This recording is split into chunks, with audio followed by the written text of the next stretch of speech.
बिछड़े प्रेमी। दोस्तों, यह कहानी उत्तर प्रदेश की है।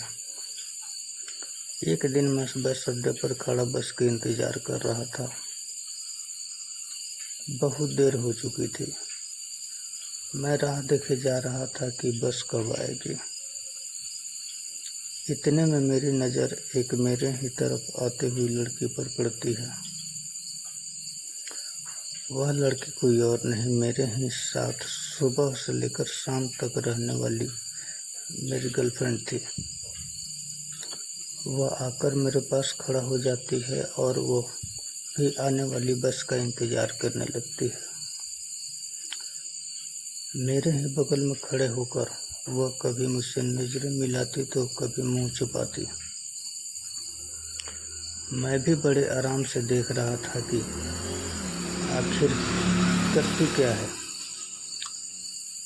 अब बहुत देर हो चुकी थी और बस भी नहीं आ रही थी। घंटों खड़े होने के बाद मुझे बैठने का मन करने लगा, तो मैं वह बगल में लगे चेयर पर बैठ गया। बैठने के बाद मैंने अपने फ़ोन में रील देखने लगा। थोड़ी ही देर बीता ताकि वह लड़की मेरे बगल में आकर बैठ जाती है और मेरे तरफ देखते हुए मेरा हाल पूछती है। मैंने भी बड़ी कुशलता से बोल दिया कि ठीक ही है। फिर मैं अपने फ़ोन में देखने लगा। फिर वह बोलती है कि क्यों, आपको मुझसे बात करना ठीक नहीं लग रहा है क्या? मैंने भी बोल दिया, ऐसी कोई बात नहीं है। फिर वह बोलती है कि आप फिर भी मुझसे बात नहीं करना चाह रहे हो। अब वह फिर से पूछती है कि और बताओ, सब ठीक तो है ना? मैंने भी बोल दिया, हाँ सब ठीक ही है, तुम अपना बताओ। तो वह बोली, कुछ भी ठीक नहीं है। मैंने पूछा, अब क्या हुआ? तुम तो राहुल के साथ बड़ी खुश थी। उसने फिर से बोला, राहुल बहुत ही घटिया सोच का व्यक्ति है। वह हर दिन लूटपाट किया करता था। फिर उसने बोला, जाने दो, छोड़ो उन बातों को।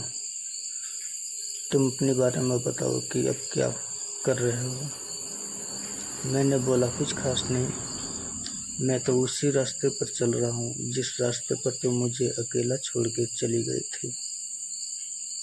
मुझे इतना बोलते ही वह मेरे हाथ पकड़कर सिसकियाँ लेने लगती है और सिसकते हुए बोलती है कि वही मेरी सबसे बड़ी गलती थी जो मैंने तुम्हारे साथ कर चुकी हूँ। मैंने बोला, चलो कोई बात नहीं, तुम अपना लाइफ तो अच्छे से जी रही हो ना। फिर वह बोलती है, नहीं यार, उसने तो मुझे कहीं का नहीं छोड़ा। फिर मैंने पूछा, क्यों, क्या हुआ? तो वह बोली, तुम्हारे जाने के बाद वह मुझे बहुत दिनों से प्रताड़ित कर रहा है। फिर मैंने उसे ब्रेकअप कर लिया और खुद के किए हुए कर्मों का फल भोग रही हूँ। मैंने बोला, ऐसा क्या हुआ था कि तुम मेरे पास भी नहीं आई? उसने बोली, बहुत बार कोशिश की थी कि मैं तुम्हारे पास आकर वह सारी बातें बताऊं कि वह मेरे साथ किया क्या था।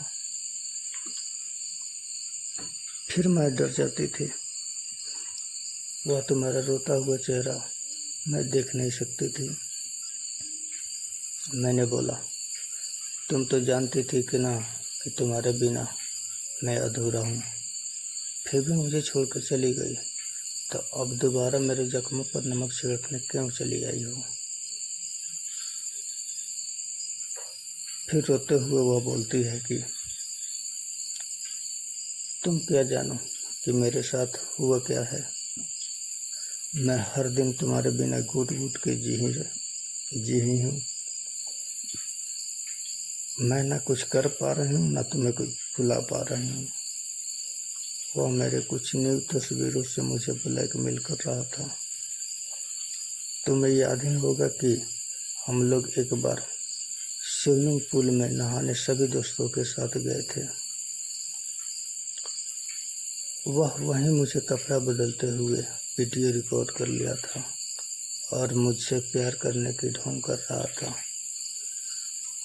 वह मुझे तुमसे दूर करने तथा अपनी हवस मिटाने के लिए ये सब कर रहा था। उसने मुझे वीडियो वायरल करने तथा तुम्हें जान से मारने की धमकी दिया था और उसने ये भी बोला था कि यदि तुम ये बात किसी से बताई तो समझ लेना कि तुम्हारा बॉयफ्रेंड को जान से मार देंगे। मैं डर गई थी उसकी बातों से। तब मैंने उससे प्यार करने की छोटी मोटी शुरू कर दिया था, ये बिना सोचे कि तुम्हारे ऊपर क्या बीतेगा। धीरे धीरे वह मुझ पर ट्रस्ट करने लगा था, उसे भरोसा होने लगा था। एक दिन चुपके से मैंने उसके फ़ोन से वह वीडियो डिलीट कर दी और उससे ब्रेकअप करने का तमाशा शुरू कर दिया। फिर वह मुझे मारने के लिए दौड़ा ही था कि उसकी एक बाइक से एक्सीडेंट हो जाती है और एक्सीडेंट भी इतनी बुरी होती है कि ऑन द स्पॉट उसकी डेथ हो जाती है। इतना बोलते ही मेरी आंखों में आंसू आ गए और वह भी ज़ोर ज़ोर से रोने लगी।